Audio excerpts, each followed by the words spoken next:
नमस्कार।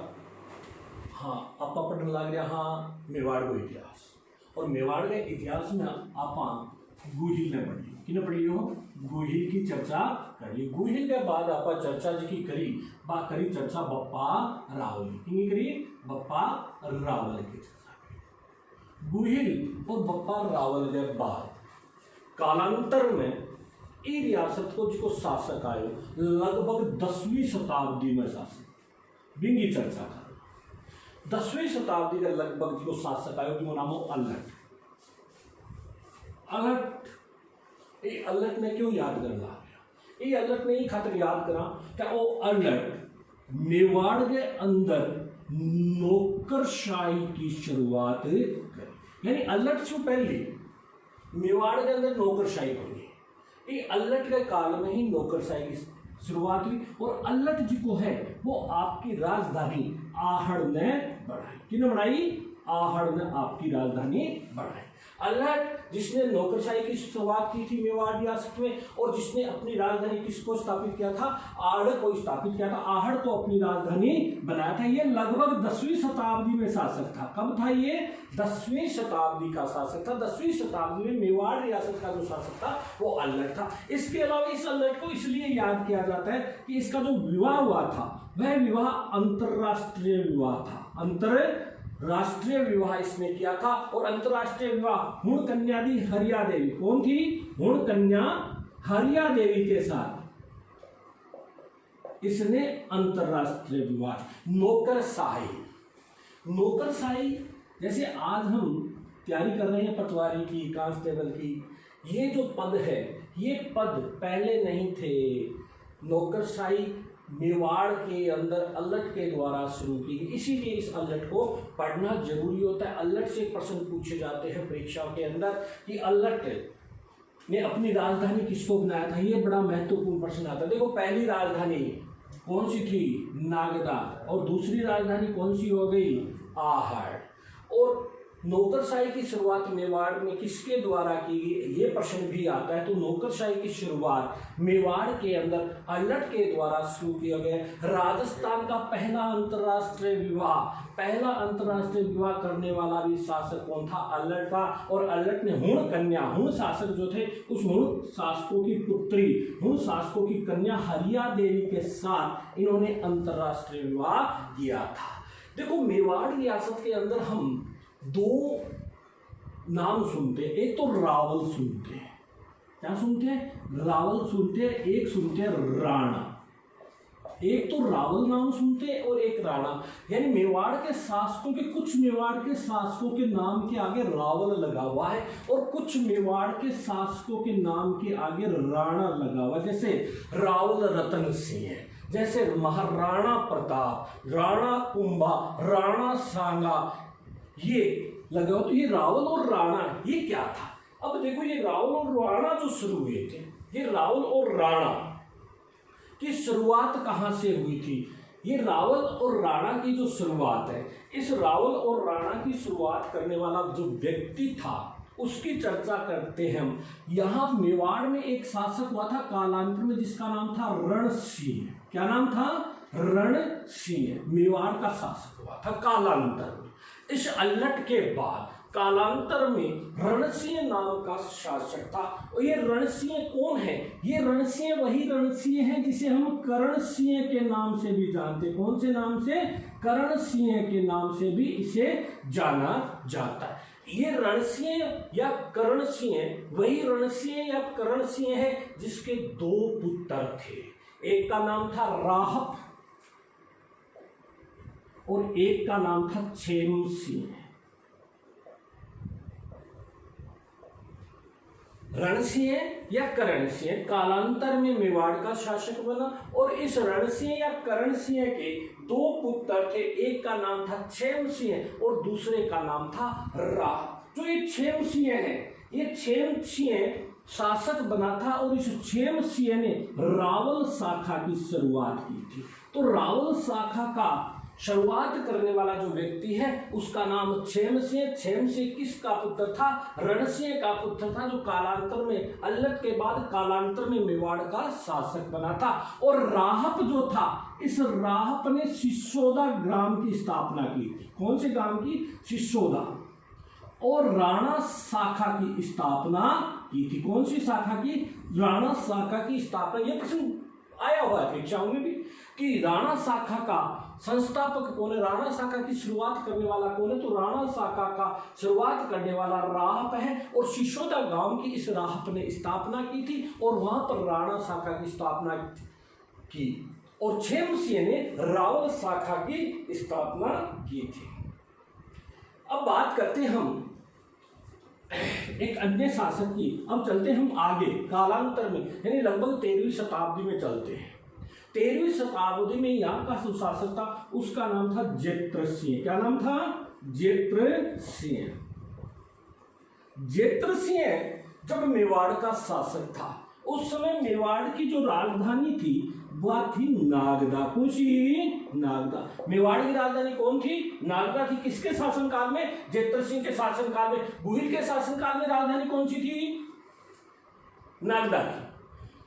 बप्पा रावल के शासनकाल में कौन सी राजधानी थी? नागदा थी। लेकिन अल्लट के काल में कौन सी राजधानी हो गई? आहड़ हो गई। लेकिन जेत्र सिंह के शासनकाल में फिर से मेवाड़ की राजधानी जो थी वो कौन सी थी? नागदा थी।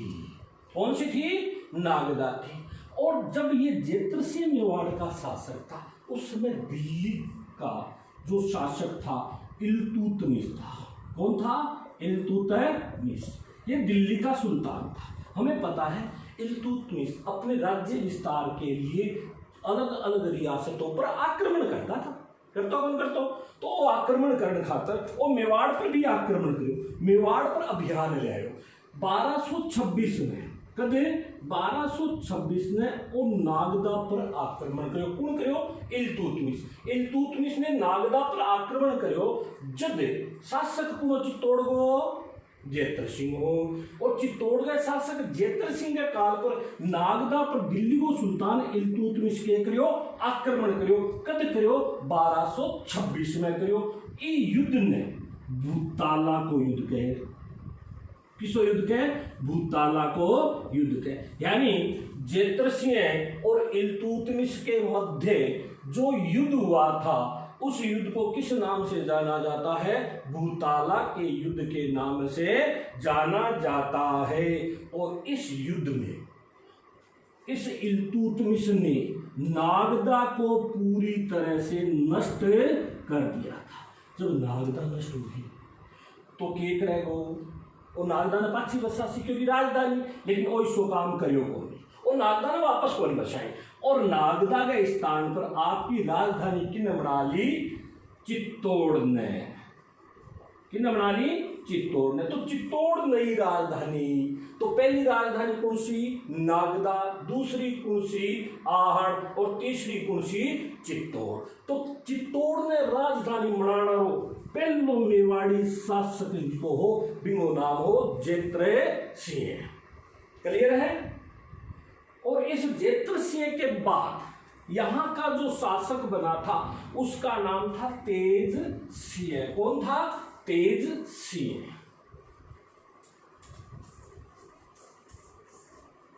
देखो हमने कितने शासकों की चर्चा करी। सबसे पहले हमने गुहिल की चर्चा की। किसकी की? गुहिल की। गुहिल के बाद हमने चर्चा की बप्पा रावल की। और बप्पा रावल के बाद हमने चर्चा किसकी की? अल्लट की। अल्लट के बाद चर्चा किसकी की हमने? रणसिंह की। रणसिंह वही रणसिंह है जिसे हम करण सिंह के नाम से जानते हैं। रणसिंह और करण सिंह के बाद हमने चर्चा किसकी की? जेत्र सिंह की। किसकी की? जेत्र सिंह की। और इस जेत्र सिंह के बाद इस मेवाड़ रियासत का जो शासक बना उसका नाम था तेज सिंह। क्या नाम था? तेज सिंह। यानी जेत्र सिंह के बाद मेवाड़ रियासत को शासक कौन? देखो ये चेन ध्यान में रखना। परीक्षा के अंदर शासकों का क्रम पूछा जाता है, शासकों की चेन पूछी जाती है, तो हमें चेन के बारे में भी पता होना चाहिए। सबसे पहले गुहिल, गुहिल के बाद बप्पा रावल के बाद अल्लट, अल्लट के बाद रणसिंह, रणसिंह के बाद जेत्र सिंह, जेत्र सिंह के बाद तेज सिंह शासक बना था। क्लियर हो गया। ये जो तेज सिंह है, ये तेज सिंह जिसकी पत्नी का नाम जेतल देवी था। क्या नाम था? जेतल देवी। पत्नी कौन थी इनकी? जेतल देवी। इस जेतल देवी की चर्चा क्यों कर रहे हैं हम यहाँ पर? इस जेतल देवी की चर्चा इसलिए कर रहे हैं कि इस जेतल देवी ने श्याम पार्श्वनाथ का मंदिर बनवाया था चित्तौड़ में। कौन सा मंदिर बनवाया था? श्याम पार्श्वनाथ मंदिर का निर्माण करवाया था। किसने? जेतल देवी ने। जेतल देवी कौन थी? तेज सिंह की पत्नी थी। तेज सिंह की पत्नी क्या नाम? जेतल देवी। जेतल देवी ने क्या बनवाया? श्याम पार्श्वनाथ मंदिर का निर्माण करवाया। ध्यान रखना, पार्श्वनाथ जैन धर्म के 23वें तीर्थंकर है। 23वें तीर्थंकर है श्याम पार्श्वनाथ भगवान। जैन धर्म के 23वें तीर्थंकर भगवान पार्श्वनाथ, श्याम पार्श्वनाथ के नाम से जेतल देवी ने चित्तौड़ के अंदर मंदिर का निर्माण किया था। इस तेज सिंह के शासन काल में एक कमलचंद नाम का आदमी था। कौन था? कमलचंद। ये कमलचंद इस तेज सिंह के शासन काल में 1260 के अंदर 1260 के अंदर आहड़ में राजस्थान का पहला चित्रित ग्रंथ लिख दिया था। राजस्थान का पहला चित्रित ग्रंथ लिखा था। किसने? कमलचंद ने। राजस्थान का पहला चित्रित ग्रंथ किस पर लिखा? ताड़ पत्थर पर लिखा था। ताड़ पत्थर पर कमलचंद ने तेज सिंह के शासन काल में 1260 में आहड़ में राजस्थान का पहला चित्रित ग्रंथ ताड़ पत्थर पर लिखा था, जिसका नाम था श्रावक प्रतिक्रमण सूत्र चूर्णी। क्या नाम था? श्रावक प्रतिक्रमण सूत्र चूर्णी। राजस्थान का एक पहला चित्रित ग्रंथ, राजस्थान का पहला चित्रित ग्रंथ जिसका नाम है श्रावक प्रतिक्रमण सूत्र चूर्णी। कोई तो बड़ो नाम क्यों है ग्रंथ को? क्योंकि कमलचंद ने था हो आगे कंपटीशन की परीक्षा उसी कंपटीशन उसी जद छोरा गए दिक्कत उसी टाबरा गए दिक्कत उसी ई खातर बड़ो सारो नाम करती ई खातर ओ नाम के अंदर ही ई ग्रंथ में के चीज है भी चीज के बारे में बताए। श्रावक किन के? देखो जैन धर्म के जो अनुयायी हुए, जैन धर्म का जिका अनुयायी पुरुष है श्रावक के और महिला जी की है श्राविका है। और जैन धर्म से संबंधित ही ये ग्रंथ है। प्रतिक्रमण का अर्थ है निवारण करना हमारे पापों का, यानी श्रावकों के पापों के निवारण करने के सूत्र लिखे हुए इसमें जैसे चूर्ण की पुड़िया हो, यानी बड़ा ही सरल तरीके से। क्योंकि जैन धर्म के अनुसार नित्य कर्म करते हुए उदर पूर्ति करते हुए जो पाप किए जाते पाप का भागीदार बनता है। जैसे मैं पढ़ा रहा हूँ तो मैं बोल रहा हूँ तो मेरे बोलने से गर्म सांस निकलती है। ये गर्म श्वास हवा जो निकल रही है इससे क्या होती है? जो असंख्य जीव जो दिखाई नहीं दे रही वो मृत्यु को प्राप्त हो रहे। तो मैं पापी हूँ, मैंने पाप किया है, लेकिन इन पापों के निवारण का उपाय सूत्रों के रूप में, छोटे छोटे सूत्रों के रूप में, चित्रों के माध्यम से इस ग्रंथ में बताया गया है। तो श्रावकों के पापों के निवारण के सूत्र इसके अंदर लिखे हुए हैं, वो भी किस तरह से? चित्रित रूप में लिखे हुए हैं। तो श्रावक प्रतिक्रमण सूत्र चूर्णिक ग्रंथ किसके द्वारा रचित किया गया था? कमलचंद के द्वारा रचना की गई थी। कब की गई थी? 1260 में की गई थी। कहां पर की गई थी? आहड़ में की गई थी। किसके शासनकाल में किया गया था? तेज सिंह के शासनकाल में इस ग्रंथ की रचना की गई थी। इसके बाद तेज सिंह के बाद यहाँ का जो शासक आया था उसका नाम है समर सिंह। कौन आया? समर सिंह। समर सिंह वही समर सिंह है जिसके दो पुत्र थे, एक का नाम था रतन और दूसरे का नाम था कुंभकर्ण। रतन, ये रतन वही रतन है जिसे हम रावल रतन सिंह के नाम से जानते हैं, और कुंभकर्ण ये वही कुंभकर्ण है जिसने नेपाल में, कहां पर है, नेपाल में शाही राजवंश की स्थापना की थी।